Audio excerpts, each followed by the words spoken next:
On this day in history, March 7th, 1138, Konrad III von Hohenstaufen was elected King of Germany at Coblenz in the presence of the papal legate Theodwin. Included in the following is an excerpt from the 1944 edition of the Encyclopaedia Britannica going over the life of Konrad.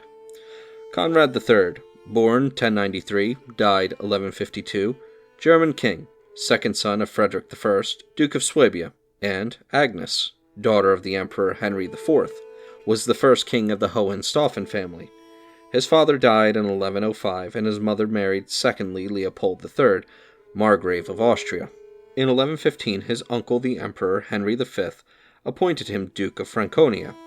In 1116, together with his elder brother Frederick II, Duke of Swabia, he was left by Henry as regent of Germany, and when the emperor died in 1125, he became titular king of Burgundy, or Arles. In 1126, he took part in the war between his brother Frederick and the new king, Lothair the Saxon, and was chosen king in opposition to Lothair on December 18th, 1127. Hastening across the Alps, he was crowned King of Italy at Monza in June 1128, and in spite of the papal ban was generally acknowledged in northern Italy.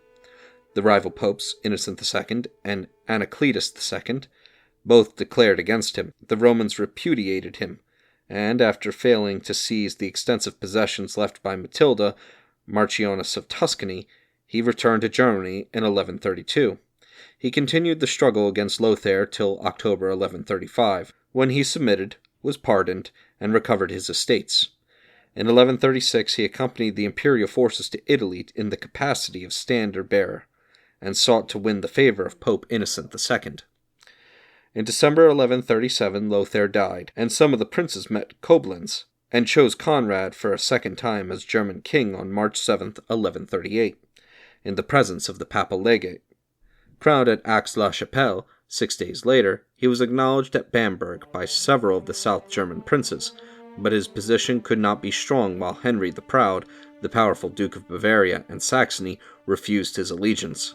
Attempts at a peaceful settlement of this rivalry failed, and Henry was placed under the ban in July 1138, when war broke out in Bavaria and Saxony.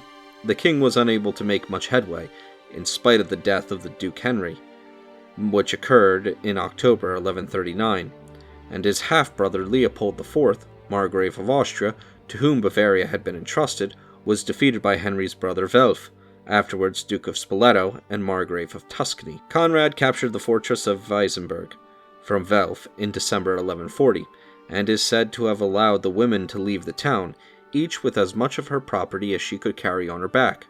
To his surprise, so the story runs, each woman came out bearing on her back a husband, a father, or a brother, who thus escaped the conquerors. Peace was made at Frankfurt in May 1142, when Henry the Lion, son of Henry the Proud, was confirmed in the Duchy of Saxony, while Bavaria was given to Konrad's stepbrother, Henry Josemgert, Margrave of Austria, who married Gertrude, the widow of Henry the Proud. Affairs in Italy demanded the attention of the king, as Roger I, King of Sicily, had won considerable authority on the mainland and refused to recognize the German king, whose help Pope Lucius II implored against the rebellious Romans. This state of affairs drove Konrad into alliance with the East Roman Emperor Manuel Comnenus, who, in 1146, married his stepsister. But the condition of Germany prevented the contemplated campaign against Roger. The solitary success amid the general disorder in the empire was the expedition undertaken in 1142 by Konrad into Bohemia, where he restored his brother-in-law, Ladislao, to this throne. At an attempt, however, to perform the same service for another brother-in-law, also called Ladislao, who had been driven from his Polish dukedom, ended in failure. Disorder was rampant in Saxony, Bavaria, and Burgundy, and in 1146 war broke out between the Bavarians and the Hungarians. A term was placed to this condition of affairs by the preaching of Bernard of Clairvaux, and the consequent departure of many turbulent nobles on crusade. In December 1146, the king himself took the cross, secured the election and coronation of his young son Henry as his successor, appointed Henry I, Archbishop of Mainz, as his guardian, and set out for Palestine in the autumn of 1147. Marching with a large and splendid army through Hungary, he reached Asia Minor, where his forces were decimated by disease and by the sword. Stricken by illness, Konrad returned to Constantinople at Christmas 1147, but in March 1148 set out to rejoin his troops. Having shared in the fruitless attack on Damascus, he left Palestine in September 1148 and passed the ensuing winter at Constantinople, where he made fresh plans for an attack on Roger of Sicily.